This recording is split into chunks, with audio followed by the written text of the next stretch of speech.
So we're going to go now to our next speaker, and he's done a lot.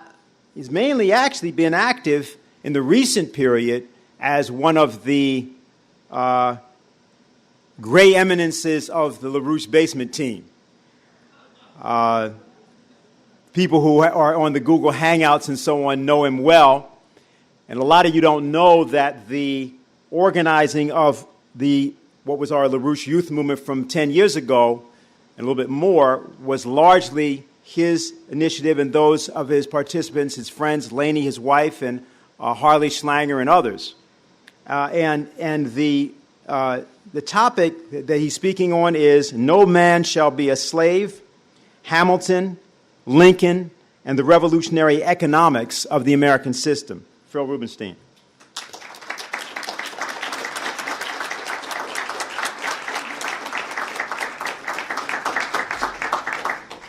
Okay.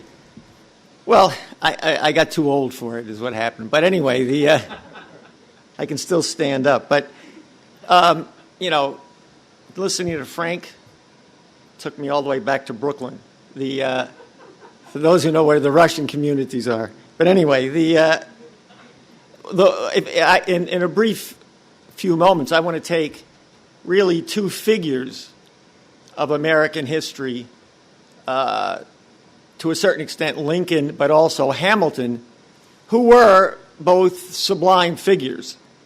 In some ways, I think it can resonate for people with respect to Lincoln a little more easily, but also it's been hackneyed somewhat. Hamilton, of course, was also a figure who gave his life for the Republic. That's been a little more covered up. I mean, he was essentially assassinated by the British through the person of Aaron Burr and a presumptive duel, which, of course, everybody knew Hamilton was going to lose. Mostly what happened in these duels is they were settled beforehand. And in this case, there was a refusal to settle it, and, Hamilton was killed. Now, Hamilton was killed at a point that the American Republic was far from substantiated. 1804, 1805, the Constitutional Convention was 1787 to 89. We didn't really have a country at all until the Constitutional Convention, which was in many ways orchestrated by Ben Franklin, to a certain degree Washington and Hamilton. And I would also, to hopefully get to some people's beliefs, the founding fathers of the United States really come down to Franklin, Washington, and Hamilton. The rest of them had their moments, but they also had their moments. There were times when Jefferson didn't know, what was up, let alone his predilections. He supported the Jacobins in the French Revolution. John Adams, again, didn't know which way to go. Now, the fact of the matter is, as a relatively young man, Hamilton formulated the basis for the existence of the United States as a republic. And that was seen in the Constitutional Convention itself. If you look at the United States today, the idea of states' rights, the idea of the primacy of state sovereignty, which does exist through large portions of the United States, the South, the West, all kinds of places in the Midwest. The truth of the matter was, there was no United States under the Articles of Confederation. The United States was about to be recolonized by the British under free trade based on the states, each state trying to find an advantage under conditions of free trade, under conditions of no national currency, under conditions of no capability of raising an army. Nothing. And the Constitutional Convention really revolved around the question of how many concessions were going to be given to the states. And the representative, even accused up to the point of being accused of being a monarchist, was Hamilton. Now, the accusation of being a monarchist only came because he wanted a strong presidency and a strong central government. Now, combined with that, both in the Federalist Papers, where if you look at the first, and this is part of New York. Remember, the Federalist Papers were written to the people of New York, not to the 13 colonies, even though it was spread. The inscription was, "This is written for the citizens of New York." It was really written to organize the state of New York to ratify the Constitution, which was very close, because New York has always been split between what amounts to Wall Street and Hamiltonian economics. So he wrote, and if you look at the first letter, it's all about the Union. There are no states without the Union. It doesn't exist. And the preamble of the Constitution, of course, says, in order to form a more perfect union, a phrase that I'll get back to in a second. Now, what Hamilton proposed then in the Report on Manufactures as the Secretary of the Treasury in the Washington administration, the report on public credit, the report on manufactures, the National Bank. Now, these were all one outlook. You couldn't, the federal government, public credit, National Bank, and the centrality of industrial manufacturing, or as Hamilton himself says, the only way to really add value in an economy is the development of the productive powers of labor. And where that is done in the main through scientific progress in the technologies used by labor. And he's explicitly, by the way, polemicizing against the Jeffersonian conception of a rural, essentially backward confederacy of independent states. So this was one concept where the value is located in the development of the powers of the citizenry from the standpoint of the ability to absorb new scientific discoveries. And this was meant to be a republic for the future. Now, by 1804, 1805, we were into the John Adams presidency, the Thomas Jefferson presidency, and almost all of that was lost. We had no navy. We had no really little or no commerce. And we had a developing slave economy, particularly in the South. Now, this is worth knowing because there's a lot that goes for this. Helga was talking about narratives. There's an interesting thing to realize about narratives. This is considered the way science is done, even over the last couple of decades. The issue is, what's the narrative about the anthropology of the human species? What's the narrative about quantum theory?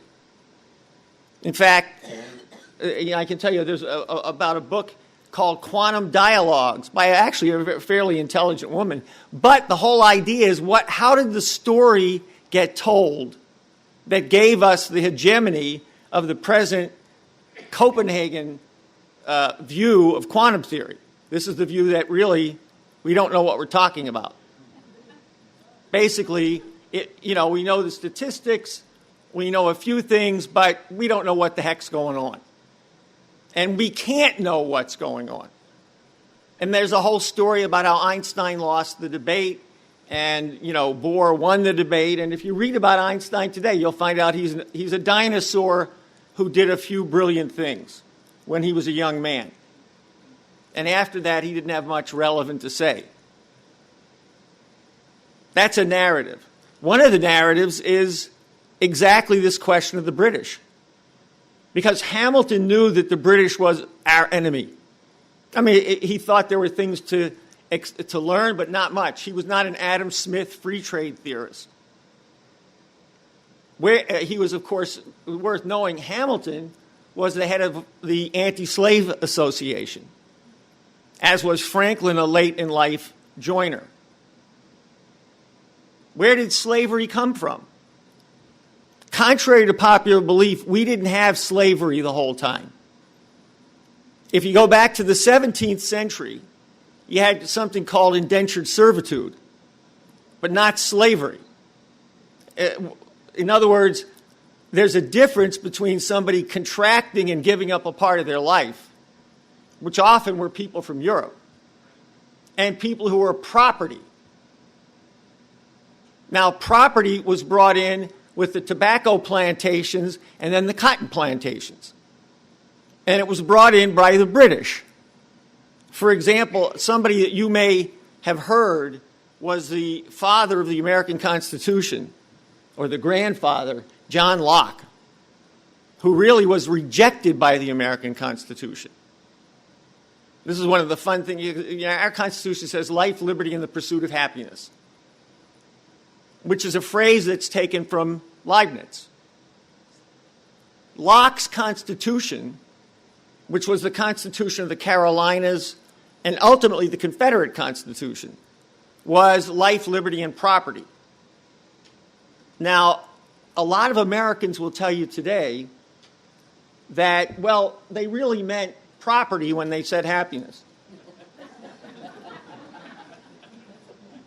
The only thing they haven't said yet is life, liberty, and money. Although I think a lot of contemporary Americans would probably feel comfortable with life, liberty, and money. Okay, or at least my stock holdings or something. But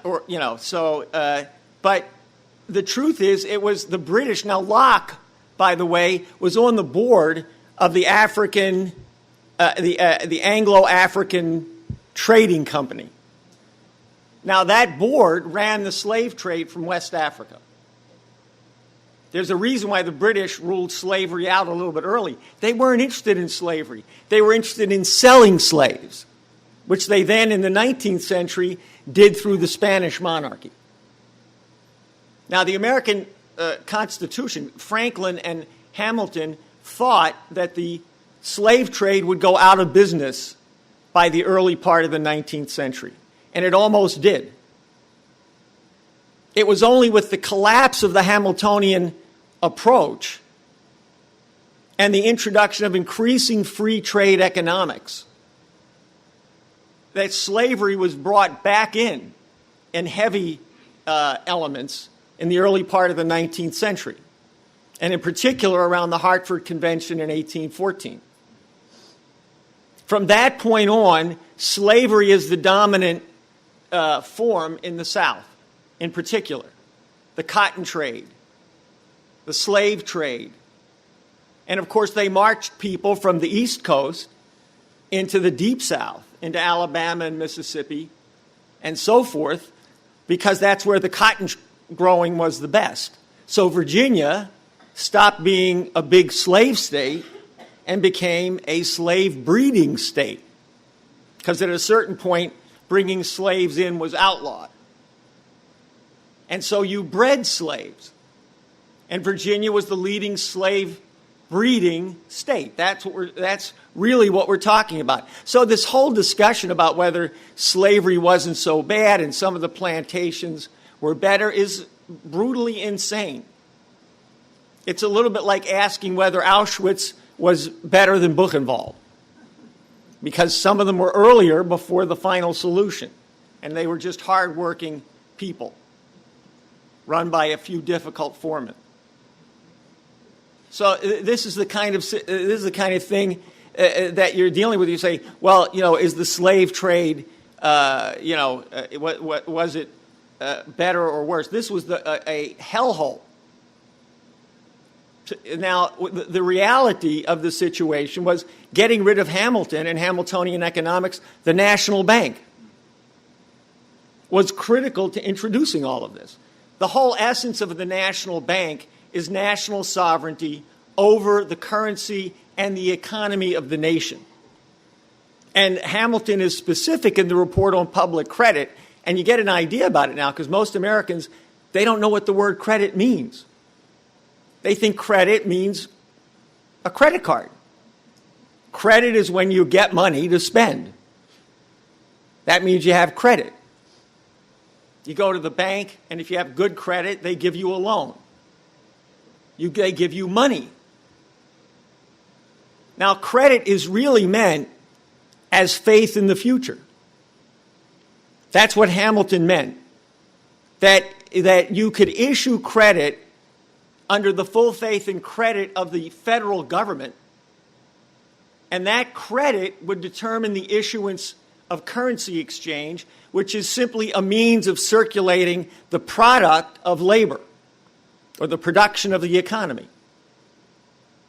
That's why money is no value. Money is just a means of exchange. Credit represents the intention of a nation to center its economic development around usually certain frontier scientific projects, like the Erie Canal, or under Roosevelt, the Tennessee Valley Authority, or the great hydroelectric projects.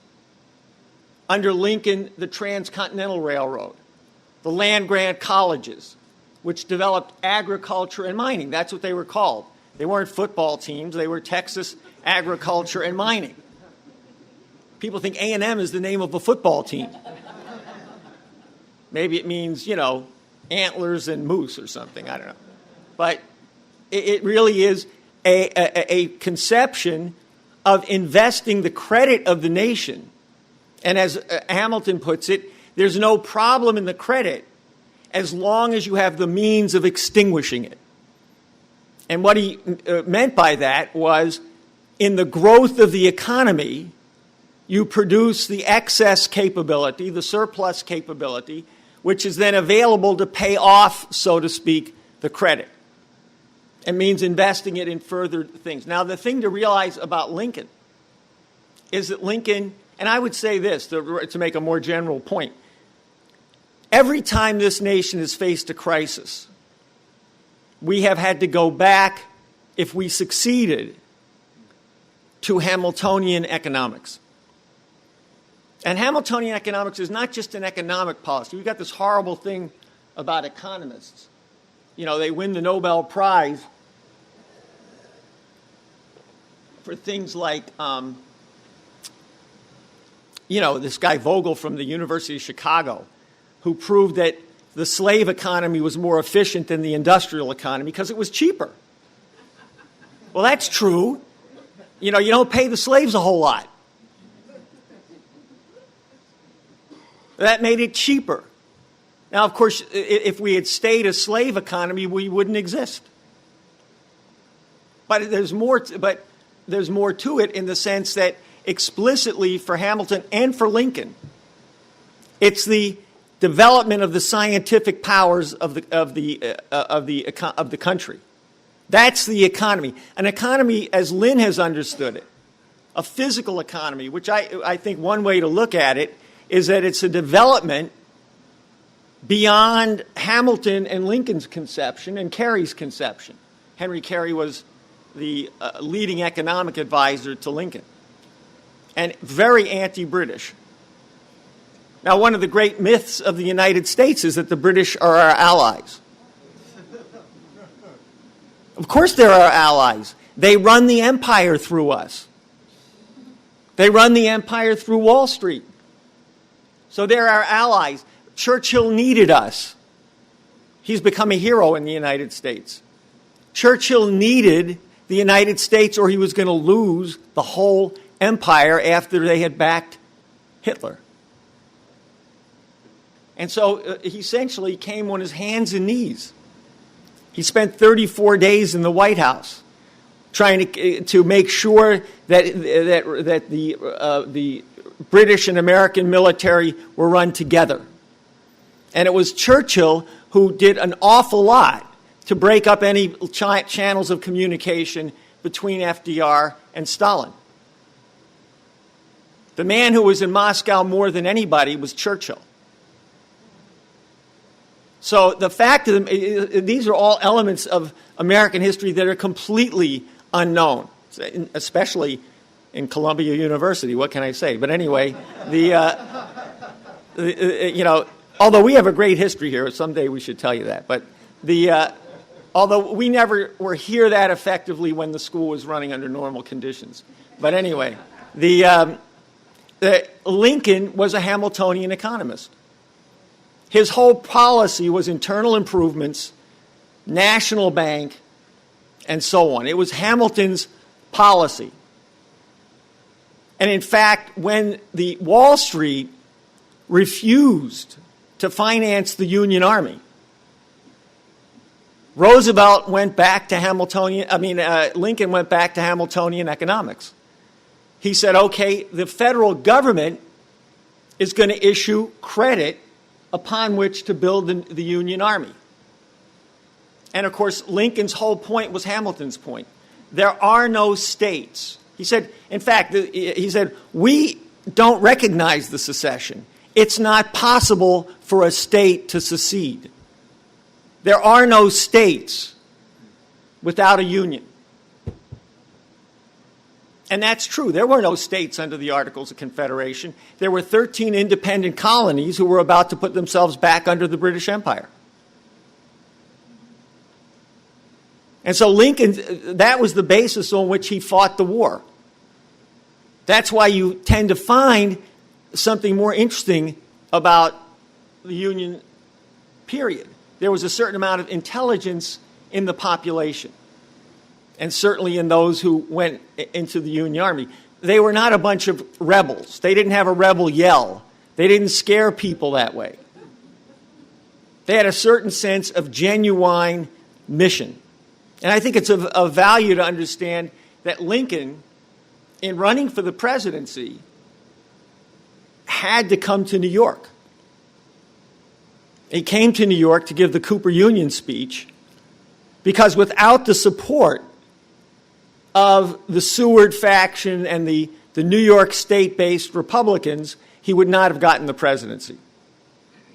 And I think the Cooper Union speech, if people get a chance to look at it, is certainly one of the most comprehensive and brilliant speeches on some of the real history of the United States.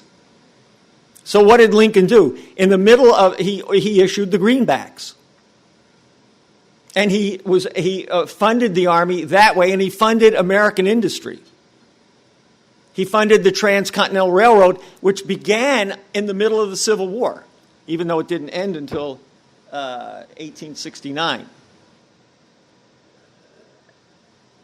I think these are things for people to think about when somebody says, why don't we have a space program? Well, we don't have the money. We can't afford it.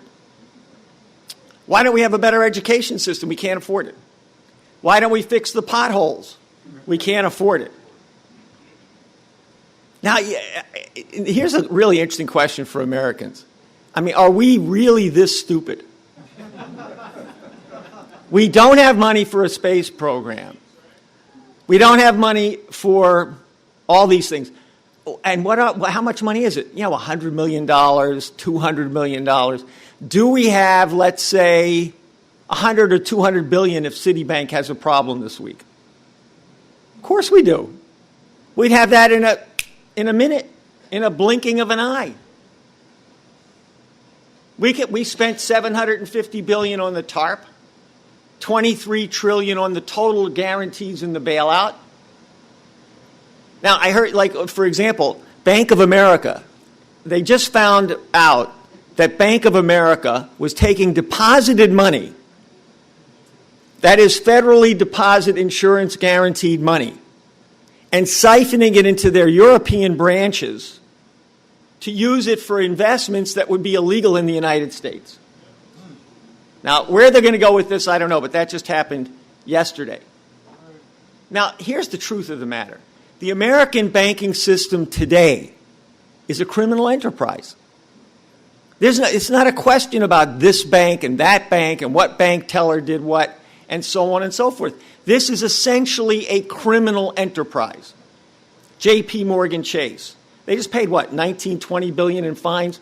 It reminds me of Everett Dirksen back in the 60s, in the days when money meant something. You know, a billion here, a billion there. Sooner or later, you're talking about real money.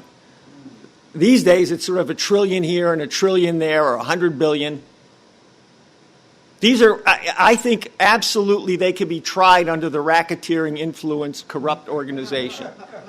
RICO for the banks. It's one of these things, it's impossible to do anything honest because the bank is dishonest. Even honest people in the banks, what they're doing is not what they think they're doing. Now, the fact of the matter is, Hamilton had built into his conception a separation of actual credit, loans to industry and farming, versus speculation. Lincoln knew that he was taking the federal credit, and of course, this became the basis of the great expansion of U.S. industry and science after the Civil War. This is what became something at the time might have been almost the BRICS of the time if we had succeeded, because the Russians, Germany under Bismarck, China under Sun Yat-sen had programs like what we're talking about today, including the Bering Straits, which is really an end of the 19th century program. But that was turned by the drive to World War I coming under Edward VII, who, Prince Albert, who became Edward VII. And of course, we have this problem that half of the royal families of Europe are related to the Queen of England. You can sort of think of Queen Victoria as the Queen Ant. Kind of sitting there, this gigantic blob, producing offspring and marrying them off. And that's a good way to think of the royalty, That's a way we once thought about these things. We weren't too proud of being Sir Caspar Weinberger or whatever, So Lincoln understood what this was. And Lincoln was a figure who, in many ways, was the last casualty of the Civil War. And people knew what it meant. And he knew what the possibilities were. He knew where he came from. He knew what he needed to do. And he was absolutely committed to Hamiltonian economics. Because he was committed to the idea that the individual, in fact, he says, I'm not going to quote all these things, I'm just going to take one quote, but he says that the dispute over labor and capital, what comes first, what's essential? And Lincoln, like Hamilton, said labor comes first. It's labor that develops. It's the human side of the equation that creates the capital, not the other way around. Now think about how far we've come from that. When we worship money. Helga referred to, the golden calf, Baal. We worship Mammon. And remember what FDR said. Chase the money changers out of the temple. They hate me, and I welcome their hatred. See, we don't have any politicians who say anything like that. Can you imagine a politician saying, the banks hate me and I welcome it? It's almost unimaginable. It's inconceivable. Look at what Lyndon LaRouche has done. Now, he's a figure who said that. They hate me, and I welcome their hatred. And now we have a situation, as Helga referred to and Dennis referred to, the Greece, the BRICS, and we've got to have an American nation that stands by the American system as developed by people like Hamilton, Lincoln, as activated by FDR. He did the same thing. And Lynn. And in Lynn, we have a person who has a kind of universal conception, which allows us to see what was done in Russia, what was done in China, what's been done in other places, and take our appropriate role as a leadership committed to this distinguishing character of the human species. We have a future. Ben is going to probably go into some of it, so I'm not going to go there, as they say. The one thing I'd like to do is to give you an idea, because Lynn has made the point over and over again recently, that being human is about being able to do things you've never done before, to discover things, to create things. No animal thinks about what its future is going to be. You don't go up to your pet dog and say, what do you think it's going to be like in 2100? Some of you have very close relations to your dogs, I admit that, but I don't think they can tell you about the 22nd century or whether or not we're going to have a space program or what your children might need to know. They produce offspring, but I don't think they have a sense of the future. So let me give you an idea of one way, under very difficult circumstances, that Lincoln expressed this for the time. Now, this is to the Congress at the end of 1862, and he's sort of preparing them for the Emancipation Proclamation. Is it doubted, then, that the plan I propose, if adopted, would shorten the war and thus lessen its expenditure of money and blood? Is it doubted that it would restore the national authority and national prosperity and perpetuate both indefinitely? Is it doubted that we here, Congress and Executive, can secure its adoption? Will not the good people respond to a united and earnest appeal from us? Can they, by other means so certainly or so speedily, assure these vital objects? We can succeed only by concert. It is not, can any of us imagine better, but can we all do the better? Object whatsoever is possible, and still the question occurs, can we do the better? The dogmas of the quiet past are inadequate to the stormy present. The occasion is piled high with difficulty, and we must rise with the occasion. As our case is new, so we must think anew and act anew. We must disenthrall ourselves, and then we shall save our country. So I think that's an appropriate sense of how Lincoln looked at something and his own sublime conception. Okay?